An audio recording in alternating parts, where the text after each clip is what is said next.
When you're trying to diagnose an early 90s Dodge, in this particular case, a Dakota, the way to find out what it's doing, instead of taking it to a shop, key on, key off, key on, key off. Do that a couple times, and it should start blinking at you.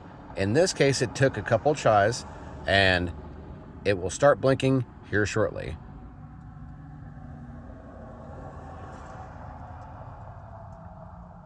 There's one, and there's 1, 2, so that's 12.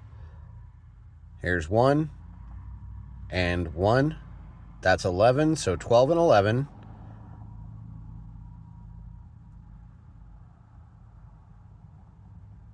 That was 5.